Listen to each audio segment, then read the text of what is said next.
You know that scene in the Disney movie Beauty and the Beast where Gaston sings to his little buddy LeFou, LeFou, I'm afraid I've been thinking, and he answers, a dangerous prospect.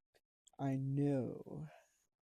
Yeah, I've been doing a lot of thinking about my knitting this week, and come along with me so we can talk it out because I've got a lot on my mind.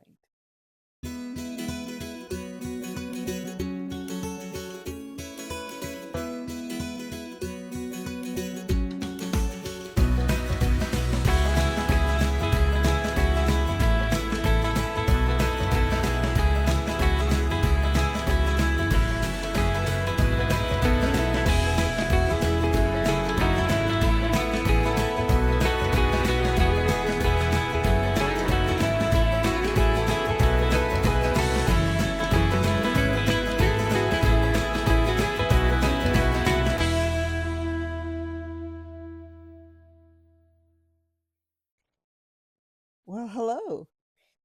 Welcome or welcome back to my channel. This is WheelTrish Knits My Life in Yarn. In case you've never met me, my name is Trish. And yes, I have spent my entire life in yarn. So nice to have you here. Today I'd like to talk about a few things I've been thinking about in terms of where I think my knitting needs to go in the near future. I've been working on a garter stitch blanket since the yarn arrived on February 11th of 2026. I cast it on that very day, and I have worked on no other projects since then. As you can see, it's pretty big. I've been working on it pretty steadily, and I think it's almost done. I am in the final, I think, full repeat of 8 colors. I'm on color number 5, and so I can kind of see the end in sight. After I do the final 8th color, there is going to be a border on the blanket. I've kind of decided to do a log cabin style border, and so I'll see how that goes. But I have a goal of trying to get that project done before the end of September. It's made with Miss Babs Yarns, and I'm attending a Miss Babs Yarn trunk show at my local yarn shop, Fiber Space, which is located in Alexandria, Virginia. If you're nearby and you've never been there, you're missing out. It's totally fabulous. It is a small but mighty shop. They're so amazing. Anyway, I've been thinking about what I've been doing with my knitting and where I'd like to go from here. It turns out I enjoy making things with garter stitch a lot, and that most of the things I've made over the last few years are really huge projects in garter stitch or mostly garter stitch. And the projects have taken most of a year to complete, and they've been basically really simple. And that's fine, but I don't know. Am I starting to get a little bored? Maybe. I still love my garter stitch, but I really would like to try a few more things while I still have the brain space to do it. First of all, let me ask you something. How do you like my cowl? Psych, I didn't make this. I bought this from a Miss Babs sample sale last fall, and I enjoy wearing it. It's gorgeous. It is the Orcadia pattern by Laura Ayler, and I feel so fortunate to have this beautiful piece of art. But no, I didn't make it. I really don't have very many things to show for all the knitting that I do. I've made blankets and given them away, and the one I'm currently making now um, is one that I plan to keep for myself, but I'm certainly not going to be dragging it everywhere with me. So I'd love to be able to say that I have a few things to wear if I go to a yarny event or a festival or something like that. And I just really don't have much of anything to show for all of my years of knitting. So that's kind of what I've been thinking. I need to focus on different things. And I've made a bunch of really silly excuses since the dawn of time about why not to do things like making a sweater or pairs of socks or whatever. Um, I am a plus size woman, and so for me to make a sweater for myself, it does take a heck of a lot of yarn, and it probably would take a long time. I probably wouldn't be able to zoom through it the way other people seem to be able to crank out sweaters. I'm just not like that. So I figured maybe a sweater would be too discouraging and take too long and be too expensive. And then what do? I go ahead and make a giant blanket out of 8 skeins of yarn.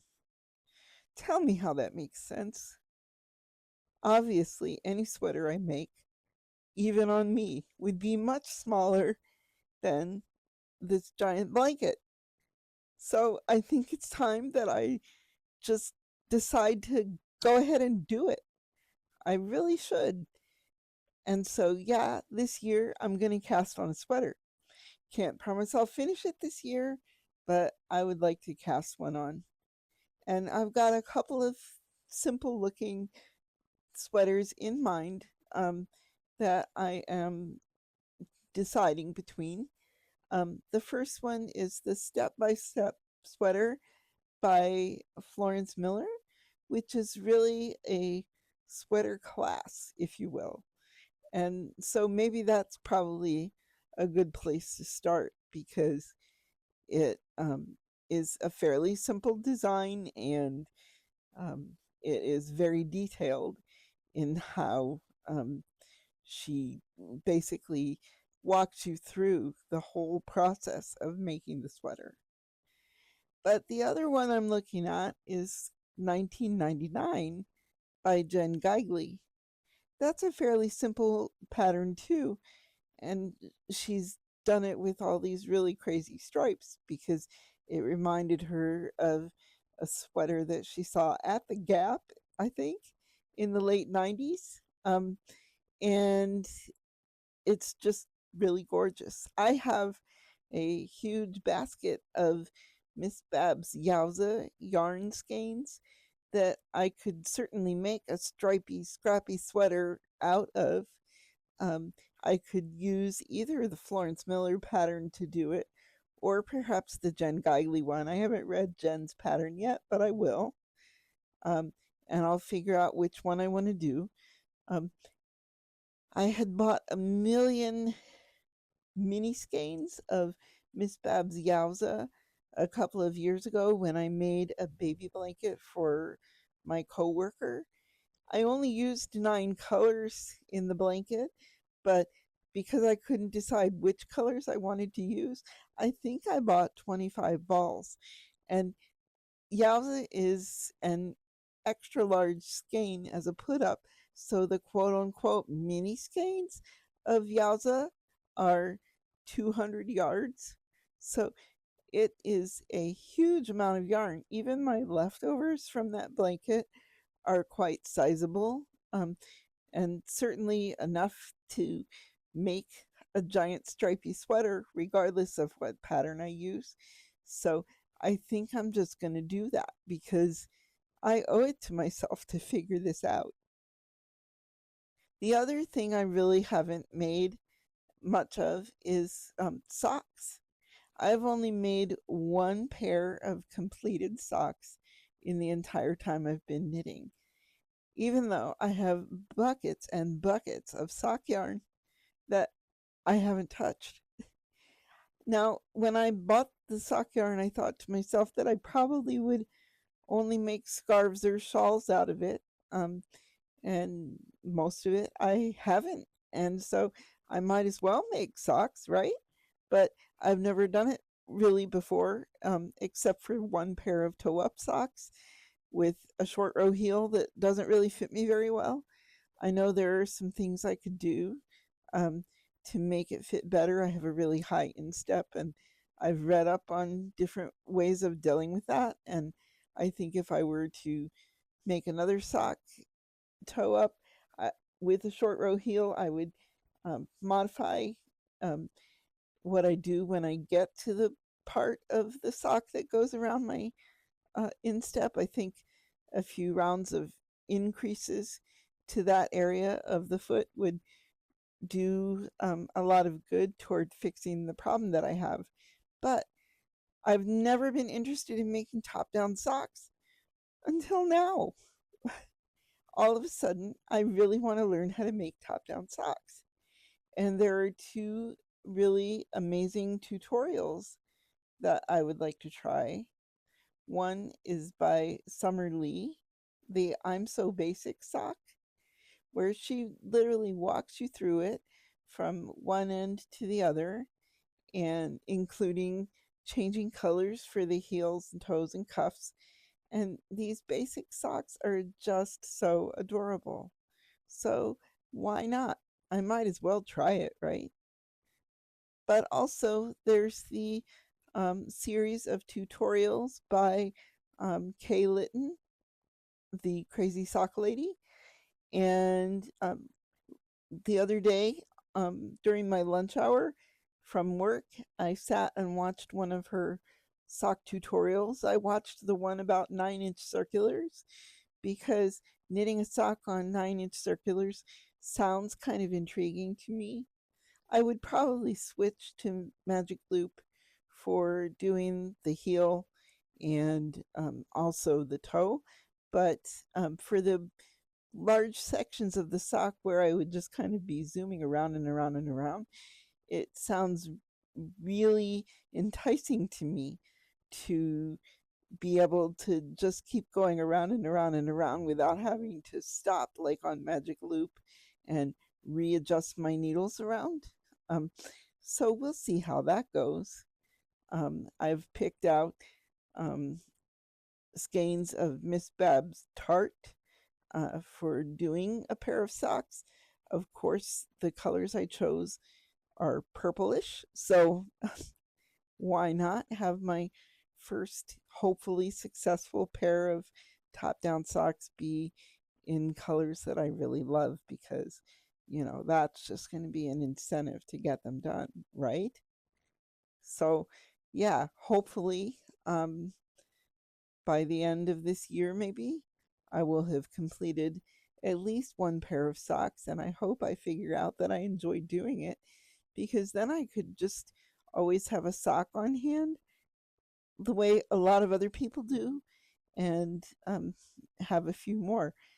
I'm sure you've kind of seen by now that I tend to wear pretty plain dresses most of the time. This particular style is just easy for me to get in and out of, so that's why I have this basically the same dress in a ton of different colors. Um, so if my wardrobe is kind of plain and drab, maybe I can dress it up with some fun socks. At least that's my thought. So cross your fingers. Maybe that will happen too. Also, I mention all the time that I have a whole bunch of UFO projects, and there's tons of things that I just have never finished that I could wear. The Second Avenue scarf being one, but that's just another scarf. And I did start a poncho with a friend of mine. We agreed to knit it together and wear it to the Maryland Sheep and Wool Festival in 2018. It was the Indigo Frost poncho by Isabel Kramer. The pattern is lovely. It was really easy to follow. I had a lot of fun knitting it, and I made it all the way down to the ribbing at the bottom, and I didn't finish it. So I really should just pull that out and finish it. in 2018, my friend and I wore that poncho um, to the Maryland Sheep and Wool Festival. Both of us didn't finish it in time, and so we wore it on the needles. And lots of people do that at Maryland Sheep and Wool. If they, are working on that last sleeve in the car all the way from wherever they're coming from and don't get it done, heck, why not wear it anyway with the needles sticking out? So we did that with the poncho.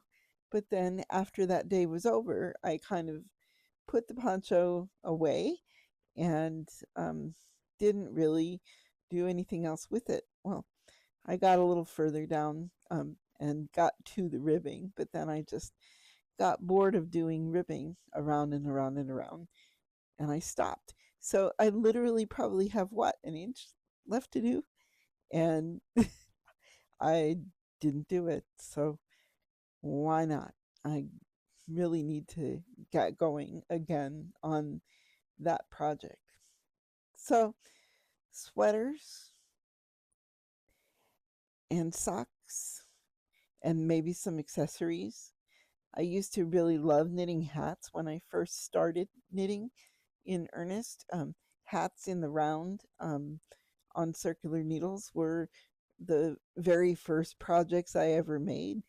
And then I kind of got out of making hats, but I would really like to make a few hats. Lord knows I have plenty of yarn for them, and I have some ideas. I really like the Musselburgh hat by Isolde Teague, and I would also maybe love to use up some of my mini skeins held double to make scrappy hats. Um, Hopefully that would be something fun to do. So yeah, I have a lot of knitting on my mind. Will I do any of it? Huh, we'll see. What are some projects that you would like to tackle that you've never tried? Is there anything that you would consider your magnum opus that you haven't touched yet? Yeah, for me, it's probably the simple sweater. It's not that complicated for people that knit sweaters all the time, but I don't know why I've had sort of a fear of doing garments that need to fit. Um, Maybe it's because of the way I hold my yarn. I'm an extremely loose knitter, and I think getting gauge on any project would be nearly completely impossible. So there's probably going to be some math for knitters involved in making a thing that actually fits me. Yeah, I have that book too, Math for Knitters. Hopefully it'll help because I think I'm going to need it. Anyway, I admire all of you that just crank out the wearables all the time and, you know, make adjustments to your sizing to fit your body and all that stuff. I want to be that smart too. Other than the simple sweater patterns that I've kind of pulled out in my head, can you think of any that you could share with me that might be a good first or second sweater to try? I'd also love to do a cardigan, but I'm really not fond of buttons except for one button at the neck. Um, I just don't like the way a button down thing looks on me.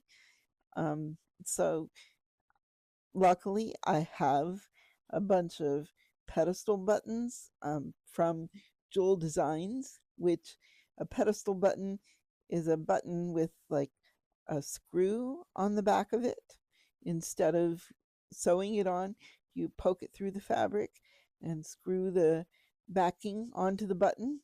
So that would be perfect for having a cardigan that closes at the neck only, and then I can pull the button off and use it elsewhere. Some of my most favorite buttons are made from the bark of cinnamon, and they smell amazing even after having them for more than a decade. Oh my goodness, I love them so much, but I haven't really fixed anything for myself to wear them on, so I need to do that. I did give one of my cinnamon buttons away to a coworker for whom I made a shawl back in 2013. Um, but I have the rest of the collection because when um, they had those buttons at Jewel, I loved them so much that I probably bought the majority of her supply of those buttons, and so they've been tucked away in a very secret treasured place, and I really need to make something that I can pull those buttons out and actually use them. So, what do you think? How can I get out of this rectangle knitting rut and start making other things like sweaters and socks and all the fun things that knitters make? I really think it would be good to do this stuff to exercise my brain. Um, I'm a woman of a certain age, and I want to be constantly learning new things. Having this YouTube channel has made me learn new things week after week so far in terms of video editing or adding different things to the videos. Um, so I really would like to also expand my knitting arsenal, um, because I think it will help keep my brain active and keep me interested. I'm tired of being a bored, empty nester, and I want to make my hobby do things for me in terms of teaching me some exciting and new things that are also at the same time hopefully not frustrating, because I don't enjoy my knitting when it frustrates me. And I think that's why I've sort of defaulted to garter stitch rectangular things, because it's really hard to get frustrated with that. So, yeah, I think we need to branch out into some different directions. Who's with me on this? I certainly would appreciate your help. Thanks for listening to me talk about all the stuff that's on my mind today. And if you have any interesting ideas for me, please leave them in the comments. And while you're there, if you could like this video and subscribe to my channel, I'd really appreciate it. Um, Thanks for being here, and I'll see you next week. Bye-bye.